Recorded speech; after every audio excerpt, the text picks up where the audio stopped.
இன்று காலை மகிமை நாள். ஒரு மகிமை நம்மை நிரப்புவதாக இந்த காலவேளையிலே ஒரு மகிமை நம்மை மூடுவதாக. அவர்கள் இணைந்திருக்கிற அத்தனை பேரும் இணைந்து தேவனுடைய மகிமையை கேட்டு இந்த நாளுடைய மகிமையினால் எங்களை நிரப்பும். இதை glory, bless the glory. உடைய பிரசன்னத்தினால் எங்களை நிரப்பும்.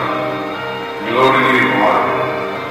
Jesus name, Jesus name, Jesus name. இயேசுவின் நாமத்தில் ஸ்தோத்திரிக்கிறோம், ஸ்தோத்திரிக்கிறோம், ஸ்தோத்திரிக்கிறோம். எல்லா கடவுளுக்கு ஸ்தோத்திரம், தேவ மகிமைக்காக ஸ்தோத்திரம்.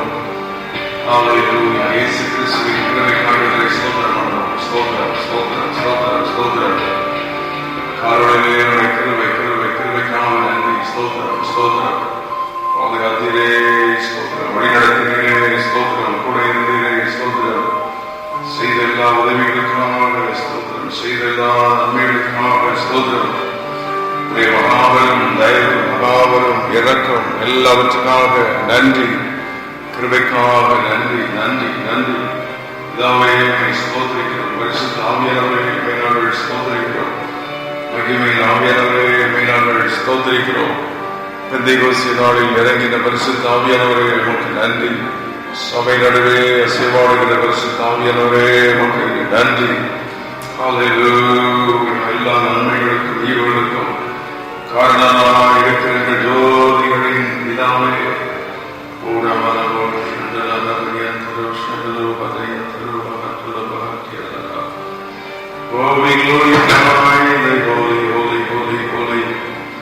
பரிசுத்தவரே, பரிசுத்தவரே, மாறாதவர், மகிமை நிறைந்தவர். இந்த காலையிலே மகிமையின் பிரசன்னம், வல்லமையின் பிரசன்னம், கிருபையின் பிரசன்னம் எங்களை நிரப்பட்டும். அங்காங்கே விசுவாசிகள் குடும்பங்களாக ஊழியர்களாக கூடியிருக்கிற நாம் அனைவரும் ஆண்டவருக்கு நன்றி துதிகளை ஏறெடுத்தது காணவில்லை. ஒரு உடன்படிக்கையோடு அந்த அதிகாலையில் வந்து கூடியிருக்கிறோம். ஆமென். Connecting with God every morning. தேவனோடு அதிகாலையில் தொடர்பு கொள்வது அதுதான் மிக மேலான வல்லமை. இந்த காலையினுடைய பாடல்கள், வசனங்கள், வார்த்தைகள் எல்லாவற்றையும் கர்த்தர் ஆசீர்வதிப்பீராக. ஆசீர்வதி, ஆசீர்வதி. ஒரு பாடலை தொடர்ந்து பாடி அவருடைய கர்த்தரை மகிமைப்படுத்த போகிறோம். மகிமைக்கும் கனத்திற்கும் பாத்திரரே, மங்காத புகழை உடையவரே என்று தேவ மகிமையை நினைத்து இந்த காலையிலே அவரை ஆராதிப்போம்.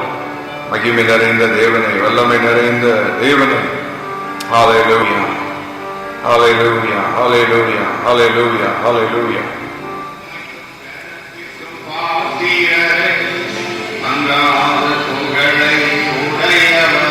சென்று பாடுவோமா? பாத்திரரே,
துதிக்கும் அதிபதியே,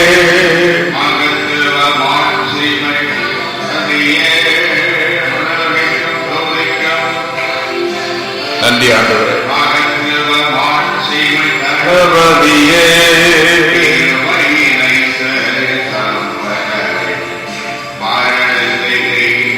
மன்னவரே,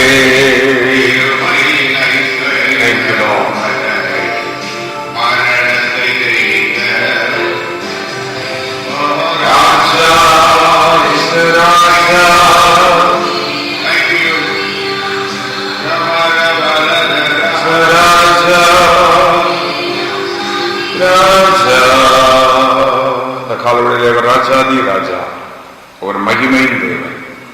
அவர் நம்மத்தில் பிரசன்னராய் இருக்கிறார். ஆமென். அவர் சர்வ வல்லமையுள்ள தேவன். ஒரு வேத வசனத்தை நாம் வாசித்து தொடர்ந்து நாம் ஜெபிக்க போகிறோம். சங்கீதங்களின் புஸ்தகம் 27 4வது வசனத்தை நாம் எடுத்துக்கொண்டால், கர்த்தருடைய மகிமையை நான் பார்க்க வேண்டும். தாவீதின் வாஞ்சை. The 4 petitions of the psalmist. கர்த்தரிடத்தில் நான் ஒன்றை கேட்டேன், அதையே நாடுவேன். நான் கர்த்தருடைய மகிமையை பார்க்கும்படியாகவும் அவருடைய ஆலயத்தில் ஆராய்ச்சி செய்யும்படியாகவும் என் ஜீவனுள்ள நாடெல்லாம் கர்த்தருடைய ஆலயத்தில் தங்கியிருப்பதையே நான் நாடுவேன். ஒன்று, அவர் ஆண்டவரையே நான் நாட வேண்டும். இரண்டாவது, அவருடைய மகிமையவே நான் பார்க்க வேண்டும். மூன்றாவது, அவருடைய ஆலயத்திலேயே நான் இருக்க வேண்டும். I want to seek after God. I want to see the glory of God. I want to dwell in the house of God. 3 petitions of the psalmist. இந்த காலவெளியிலே நாம் இணைந்து தேவனுடைய பாதத்தில் வந்திருக்கிறோம். நம்முடைய பெட்டிஷன்ஸ் என்ன? வெறும் உலகத்துக்குரியவர்களையே ஆண்டவர்கிட்ட கேட்டுட்டு இருக்கிறோமா? வெறும் வேலையைத்தாரும் படிக்கத்தாரும் இதே கேட்டுட்டு இருக்கிறோமா? அல்லது ஆண்டவருடைய மகிமையை கேட்கிறோமா? உலகத்தின் காரியங்களை ஆண்டவர் தருகிறார். இவைகளெல்லாம் உங்களுக்கு கூட கொடுக்கப்படும். Everything shall be added unto you, but you seek first the kingdom of God. தேவனுடைய ராஜ்யத்தை நாம் தேட வேண்டும். இங்கே தாவீதின் வாழ்வில் தேவன் அவரை அபிஷேகித்தார், ராஜாவாக மாற்றினார். ஆனால் அவருடைய வாஞ்சை, அவருடைய ஆசை எல்லாம் தேவனுடைய மகிமை பார்க்கணும், அவருடைய ஆலயத்தை பார்க்கணும், ஆராய்ச்சி பார்க்கணும். எல்லாம் கேள்வி காலையில் எப்போ ஜபம் பண்ண போனாலும் வெறும் சுகத்தார் வேலைக்காரன் சொல்லி இப்படியே நம்ம கேட்டு நம்ம வாழ்க்கையை முடிச்சிடாம பரலோக ஆசீர்வாதத்தையும் சேர்ந்து கேட்கிறோம். நம்முடைய பரலோக மகிமையானதை இழப்போம். அதை கேட்ட மீதெல்லாம் தானா தன்னை ஆண்டவர் தருவார். சாலமோன் ஆண்டவரிடத்துல ஞானத்தை கேட்ட போது செல்வத்தையும் சேர்த்து கொடுத்தார். ஞானம் செல்வம். இதான் ரகசியம். Would you like to be blessed by God? Ask the Lord the glory of heaven. பரலோக மகிமை. தேவனை சிக்கிற நல்ல ஊழியர்கள் எல்லாம் ஆசீர்வதிக்கப்பட்டிருக்க காரணம் அவங்க தெய்வ மகிமை கேட்கறதுனால. உலகத்தில் ஆசீர்வாதங்களே சேர்த்து கொடுப்பார். ஜெபிக்கிற மனிதனுக்கு, தேவனை ஆராதிக்கிற மனிதனுக்கு தேவைகள் தானா சந்திக்கப்படும். உண்மையானவர்கள் அன்புகளுக்கு தேவனை செய்கிறார். தாவீதுடைய 3 கண்டிஷன்ஸ். ஒன்று, உண்மையே நான் நாடணும். I must seek you. அதான் அவருடைய வாஞ்சை. இரண்டாவது, நம்முடைய ஆலயம். உங்களுடைய ஆலயத்தையே நான் தேடணும், உங்களுடைய மகிமையை நான் பார்க்கணும். அடுத்தது, தொடர்ச்சியாக இந்த வசனத்திலே நான் பார்க்கும்போது 3 ரிக்வெஸ்ட், 3 விதமான வேண்டுகோள் ஆண்டவர்கிட்ட வைக்கிறார். ஒன்று, நான் ஒன்றையே நான் கேட்கிறேன் அப்படிங்கிறார். 1 thing I ask. இரண்டாவது, உம்மை நோக்கி சத்தமிட்டு நான் கூப்பிடுகிறேன், அந்த சத்தத்தை நீர் கேட்கணும். 7வது வசனம், கர்த்தாவே நான் கூப்பிடுகிற சத்தத்தை நீர் கேட்டு எனக்கு இறங்கணும். அதான் அவருடைய ரிக்வெஸ்ட். முதல்ல பெட்டிஷன்ஸ், இங்க ரிக்வெஸ்ட். ஆண்டவர்கிட்ட மன்றாடுறார். கூப்பிடுதலை நீர் கேட்கணும். எத்தனை பேர் இந்த காலை ஜெபிக்கிறவங்க உங்க சத்தத்தை கர்த்தர் கேட்கணும். கேள்வி, ஆண்டவரே எங்க ஜெப சத்தத்தை கேட்கணுமே, அதிகாலையில குடும்பத்தில் எங்கிருந்து நோக்கி கூப்பிடுகிற எங்க சத்தத்தை நீ கேட்கணும். அடுத்தது ஒன்றையே நாங்க கேட்கிறோம், அதை நீ தரணும். இரண்டாவது நம்முடைய வழி எங்களுக்கு நீ போதிக்கணும். 11வது வசனம், verse 11. கர்த்தாவே உங்களுடைய வழி எனக்கு போதியும். Lord, teach us your way, teach us your path. உம்முடைய வழி தான் எனக்கு வேணும். என்னுடைய வழியெல்லாம் மரண வழி. என்னுடைய வழி எங்கேயாவது கொண்டு எங்களை தள்ளிடும். I want your way, I want your direction. தோத்திரமணி இந்த வசனத்தை தியானம் பண்ணுவோம். ஓ ஹalleluya. இது ஒரு பிரசங்கம் இல்லை, இது ஜெபமும் தியானம். வசனத்தை எழுதி ஜெபிக்கிறோம், இதுதான் ஜெபம். காலையில ஆண்டவரே உம்முடைய வழி எனக்கு போதியும். ஒன்றே நான் கேட்பேன். இரண்டாவது உம்மை நோக்கி நான் கூப்பிடுவேன், என் சத்தத்தை கேட்கணும். மூன்றாவது உம்முடைய வழியை எனக்கு போதித்தருளும் என்று அங்கே கேட்கிறார். இப்படி அவர் 3 பெட்டிஷன் 3 ரிக்வெஸ்ட் வைத்து அவர் ஆண்டவரை துதிச்சா.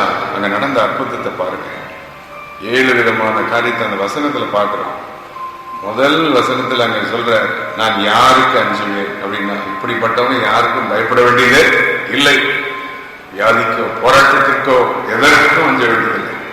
கர்த்தருடைய மகிமையை பார்க்க, அவருடைய ஆலயத்தின் நன்மைகளை பார்க்க அவள் நோக்கி கூப்பிடி, இப்படிப்பட்ட ஒரு ரிக்வெஸ்ட், இப்படிப்பட்ட பெட்டிஷன் உள்ள தேவனுடைய பிள்ளைகளுக்கு எந்த மனிதனை பற்றி, வியாதியை பற்றி அஞ்ச வேண்டியதே இல்லை. யாருக்கு நான் அஞ்சுவேன். இரண்டாவது, இப்படிப்பட்ட மனிதர்களுக்கு முன் சத்துருக்கள் இடறி விழுவார்கள். 2வது வசனம், சங்கீதம் 27:2. என் சத்துருக்களும் என் பகையருமாகி எல்லாரும் இடறி விழுந்தார்கள். அவ்வளவு. நாம் தேவனை தேடும்போது, அவருடைய மகிமையை சீக்கிங் பண்ணும்போது, when you seek the glory of God, when you seek the temple of God, all the enemies will stumble. They may come, they may rise against you. வரலாம், எழும்பலாம், வியாதிகள் வரலாம், போராட்டங்கள் வரலாம், ஒன்றுமே மேற்கொள்ளாது, எல்லாம் இடறி விழுவார்கள். மூன்றாவது, என்ன வந்தாலும் நான் பயப்படேன், நம்பிக்கையாகவே இருப்பேன். You will not lose your trust, your hope. மூன்றாவது காரியம், இப்படி தேவனையே நோக்கி பார்க்கிறவங்க ஒரு நாள் நம்பிக்கையை இழக்க மாட்டாங்க. என்ன பிரச்சனை வந்தாலும் கர்த்தர் செய்வார், கர்த்தர் பார்த்துடுவார், கர்த்தர் உயர்த்துவார், அவர் கூட இருப்பார் அப்படின்னு சொல்லிட்டு இருப்பாங்க. போச்சு, முடிஞ்சிச்சு, ஒன்றாகாம போயிட்டு யாரும் சொல்ல மாட்டாங்க. இந்த காலை எத்தனை பேருக்கு இந்த எக்ஸ்பீரியன்ஸ், சங்கீதம் 27வது சங்கீதத்தில் உள்ள இந்த எக்ஸ்பீரியன்ஸ், ஹல்லேலூயா, தேவனுடைய மகிமையை கேட்டு பாருங்க, இந்த எக்ஸ்பீரியன்ஸ் வந்துடும். ஆமென், ஹல்லேலூயா. இந்த காலையில உங்களுடைய மகிமை, நம்முடைய ஆளுநர், நம்முடைய கிருபை, இந்த சத்தத்தை நீ கேட்கணும். இதுதான் பெட்டிஷன். இப்படிப்பட்டவங்களுக்கு இருதயம் பயப்படாது. அப்புறம் 5வது வசனத்துல பார்க்கிறோம், தீங்கு நாளில் என்னை கூடாரத்தில் மறைத்து, ப்ரொடெக்ஷன் ஆஃப் காட். இப்படி தேவனை நோக்கி தெய்வ மகிமைக்காக மன்றாடுகிற தேவன் பாதுகாப்பார். தாவீதை எடுத்துக்கொள்ளுங்க, யார் அவரை அடிக்க முடிந்ததா? இல்லை. சவுல் எவ்வளவு விரட்டி ஒன்றும் செய்ய முடியலையே, யாரும் ஒன்றும் செய்ய முடியல. அங்க அப்போஸ்தலர்ல நாம் வாசிக்கிறோம், தாவீது தேவ சித்தத்தின்படி எல்லாத்தையும் செய்து அந்த நம்முடைய காலத்தில் அவர் அடித்தார். இதுதான் தெய்வத்துக்கு கேள்விக்கு சோத்திரம். அந்த காலனுடைய யாராவது முடிந்தது, நான் விலகின மாட்டேன், குடும்பம் நீ மேல வராது, இது நீங்க வயதாதுன்னு சொல்லி யாராவது இப்படிப்பட்ட வீணான எண்ணங்களை சத்துரை போட்டு கர்த்தர் சொல்லுகிறார். தேவனை தேடுகிறவர்களுக்கு, அவரை நம்புகிறவர்களுக்கு தேவன் வைத்திருக்கிற ஆசீர்வாதங்கள் வித்தியாசமானது. ஆமென். பயப்பட வேண்டியதில்லை. சத்துருக்கள் இடறி விழுவார்கள். இருதயம் நல்ல ஸ்ட்ராங்கா இருக்கும். தேவனுடைய பாதுகாப்பு இருக்கும். அதே 5வது வசனம் 6வது வசனம், தேவனுடைய உயர்வு, God's exaltation will be there. அங்க ரொம்ப பியூட்டிஃபுல்லா இருந்த வசனம் 6, எல்லா சத்துருக்களுக்கு மேலாக என்னை வைத்துக்கிறார். ஆமென், ஹல்லேலூயா. மேலாக வைத்துக்கிறார். அடுத்து 10வது வசனத்துல, என்ன பிரச்சனை வந்தாலும் அவர் கைவிடவே மாட்டார். 10வது வசனம் 27ஆம் சங்கீதம் 10வது வசனத்துல, தகப்பனும் தாயும் கைவிட்டார், கர்த்தர் என்னை சேர்த்துக் கொள்வார். நம்பினவங்க, ட்ரஸ்ட் பண்ணவங்க, இவங்கதான் மனபோல நம்பின பிள்ளைகளோ, பெற்றோரோ அல்லது யாரோ மனிதர்கள் தானே, யாரையும் நம்பி ஏமாந்து போக வேண்டாம். நாசியில் சுவாசம் உள்ள மனிதர்கள் நம்புற வரைக்கும் ஒரு எக்ஸ்ட்ரீம், ஒரு எக்ஸ்டெண்டோட நம்பணும். எக்ஸ்ட்ரீமா நம்பக்கூடாது. தேவிக்கு சோதனை பண்ணி, தேவனே இந்த கால கிருபைதான், கிருபைதான், கிருபைதான் வசனத்தை வைத்து சோதரிக்கிறோம். வசனத்திலிருந்து போய் நாங்கள் ஆராதிக்கிறோம். கடைசியா 7வது, இப்படி தேவனை பற்றி கொள்கிறவர்களுக்கு 14வது வசனத்துல, கர்த்தருடைய அங்கே காத்திரு, கர்த்தருக்கு நீ காத்திரு, திடமனதான் இருதயத்தை ஸ்திரப்படுத்துவார். God will strengthen your heart. கைவிட்டு இந்த 7 விதமான அற்புதங்கள் நடக்கணும். பயப்படாமல் இடறி விழுவாங்க சத்துருக்கள். இருதயம் தைரியமா இருக்கணும். தேவனுடைய பாதுகாப்பு, தேவனுடைய உயர்வு, தேவனுடைய கைவிடாத அந்த சிச்சுவேஷனுக்குள்ள இருக்கணும். நம்முடைய இருதயம் ஸ்திரமா இருக்கணும். இதுக்கெல்லாம் ஒண்ணு நம்ம செய்யணும். அவருடைய ஆலயம், அவருடைய மகிமை, அவரையே சீக் பண்ணணும். ஒன்றே கேட்கணும். பல காரியங்களை போட்டு குழப்பக்கூடாது.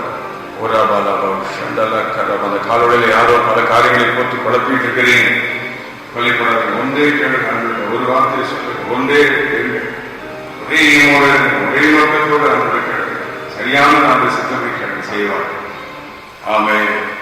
மரியாதை தன்னை விட்டு எடுபடாத நல்ல மனிதனை தெரிந்து கொண்டார். மார்த்தாளோ பல காரியங்களை குறித்து கவலைப்பட்டார். எல்லாத்தையும் முடிக்கணும்னு முன்முனையாக ஆண்டவர் சித்தப்படி ஒவ்வொன்றாலும் செய்து முடிப்பார். அவர் நம்ம நடத்துகிற தெய்வம், ஆசீர்வதிக்கிற தெய்வம், உயர்த்துகிற தெய்வம். அவர் சர்வ வல்லமுள்ள தெய்வம். இந்த காலவெளியில் யாரோட கூட கர்த்தர் பேசிட்டு இருக்கிறார். அவன் கர்த்தருடைய மகிமையை பாருங்கள். தேவனுடைய ஆலயத்தின் வல்லமையை நீங்க பார்க்க போறீங்க. நீங்க கேட்கிறத ஒன்றை தேவன் நிறைவேற்றுவார். சில தாய்மார் ஏதோ குறிப்பிட்ட காரியத்துக்காக ஜெபித்து கொண்டிருக்கிறீர்கள். சில தகப்பன்மார்கள் ஏதோ காரியங்களை கற்றுட்ட நீங்க கேட்டே ஒரே காரியம் பல வருஷம் தேவன் செய்வார். சில ஊழியர்கள் சில நோக்கத்தோடு சில இடத்துல ஊழியர்களை செய்து கொண்டு ஒரே ஏமோட இதான் இருக்க கட்டதை செய்யணும்னு சொல்லி கேட்கிறோம். அதே செய்வார். நாமே what you ask for a long time for one thing that God will do, you will see the glory of God. You will see the mysteries and things of the temple of God. என்னுடைய ஆலயத்தின் ரகசியங்களை வெளிப்படுத்துவார். கைவிதி ஸ்தோத்திரம் பண்ணிட்டே இருக்கும். ஸ்தோத்திரம் ஸ்தோத்திரம் ஸ்தோத்திரம் என்று காலை இந்த அற்புதம் நடக்கிறதற்காக நன்றி. இந்த காலையில் ப்ராஃபட்டிக்கல தேவன் வார்த்தை வருகிறது. யாருக்கும் பயப்பட வேண்டியதில்லை. உனக்கு விரோதமாய் வந்தவர்கள் இடறி விடுவார்கள் என்று கர்த்தர் சொல்லுகிறார். உன் இருதயம் பயப்படாமல் இருப்பதாக. என்னுடைய பாதுகாப்பு உனக்கு உண்டு, என்னுடைய உயர்வு உனக்கு உண்டு. ஓ, எல்லாரும் கைவிட்டு விட்டார்களே என்று நினைக்காது. நான் என்னை கைவிடுவது இல்லை. உன் இருதயத்தை நான் ஸ்திரப்படுத்திக் கொண்டே என்னுடைய வார்த்தை நேரை கடந்து வருகிறது. துதிக்க ஆரம்பிங்கள். தேவனை துதிக்கிறவர்கள் கர்த்தரை நான் காலத்தில் ஸ்தோத்திரிப்பேன். அவர் துதி எப்பொழுது இருக்கும். ஆமே. துதிக்கு வெஞ்சினது உலகத்தில் ஒன்றுமே துதி. சாத்தான் விழுவன், சாத்தான் கோட்டை விழும், அபகாரங்கள் விழும், தீமைகள் விழும். துதி வல்லமுள்ள ஒரு ஆயுதம். இயேசுவின் நாமத்தில் துதிக்கும் போது, அவருடைய வல்லமையில் துதிக்கும் போது, பரிசுத்தாவில் இணைந்து துதிக்கும் போது, அதிகாலையில் துதிக்கும் போது, ஊழியர்களோடு இணைந்து துதிக்கும் போது ஒரு வல்லமை பெறப்படும். இன்று காலையில் வழிபடத்தில் இருந்து புறப்பட்டுகிற வருகிற இந்த தேவ வல்லமை ஒவ்வொரு குடும்பங்களையும் நிரப்புவதாக. Let the power of God fill every family right now in Jesus' name.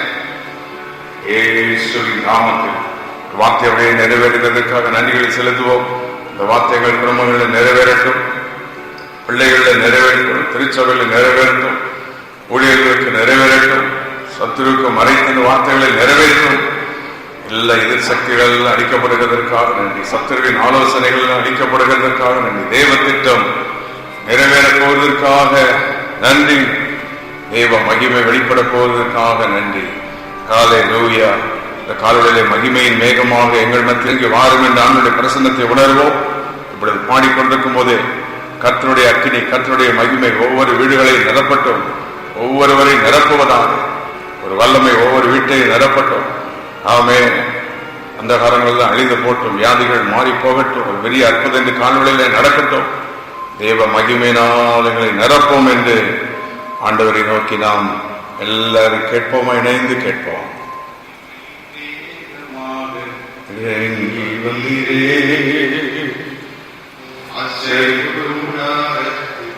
இறங்கி வந்தீரே. ஆராதித்து பாடுவோமா சேர்ந்து? மகிமையின் மேகமாக இறங்கி வந்தீரே,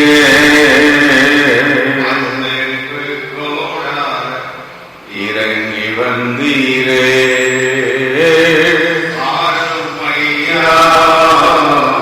நல்ல மகரே, துணையாளரே,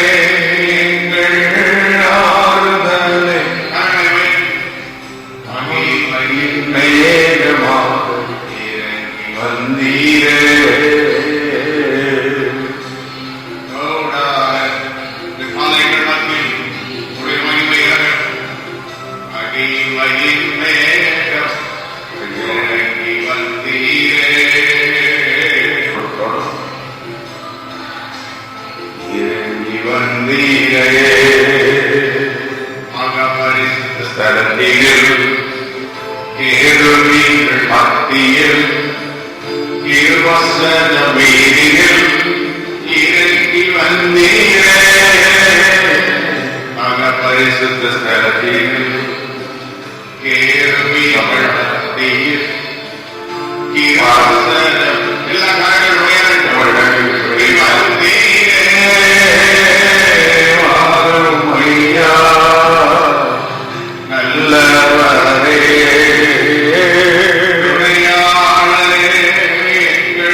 நல்ல காலவழிக்காக எல்லாரும் கரங்களை வைத்து ஆண்டவருக்கு நன்றிகளை செலுத்தி தேவனுடைய மகிமை இன்றைக்கு நம்முடைய குடும்பங்களை நிரப்புகிறது. தேவனுடைய மகிமை நம்முடைய வேலை தொழில்கள் எல்லாவற்றிலும் கர்த்தருடைய மகிமையை நாம் பார்க்க போகிறோம். ஆமென். எல்லாரும் கர்த்தருடைய மகிமையை உச்சரித்துக் கொண்டிருக்கும், ஸ்தோத்திரம் பண்ணிக்கொண்டே இருக்கும். ஒவ்வொரு இடங்களிலும் கர்த்தருடைய மகிமை நிரப்புவதாக தேவனுடைய கிருபை இப்ப கேட்டத வார்த்தை அப்படியே நம் வாழ்வில் வந்து பலிப்பதாக சர்வவல்லமையுள்ள எங்கள் தேவனை நிரூபித்தாமே. இன்று காலையினுடைய சமூகத்தில் வருவதற்கு எங்களை கொண்டு வந்ததற்காக நன்றி. இணைந்து நிற்கிற ஒவ்வொரு மக்களையாக ஆசீர்வதித்ததும் வார்த்தையினுடைய ஒவ்வொருவருக்கும் உன்னை செய்ததும் உன்னுடைய மகிமையை உன்னுடைய ஆலயம் உன்னுடைய பிரசன்னம் உன்னை தேடுவதே எங்கள் நோக்கமாக இருக்கட்டும். நீ எல்லாவற்றையும் பார்த்துக் கொள்ள நின்று ஜெபிக்கிற ஒவ்வொரு மக்கள் குடும்பங்கள் பிள்ளைகளை யாவரை ஆசீர்வதி.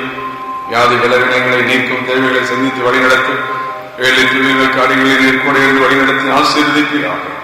ஊழியர்கள் சபைகள் ஊழியர்களை ஆசீர்வதி, குடும்பங்களை ஆசீர்வதி. உடைய திருநாமம் மேன்மைப்படட்டும்.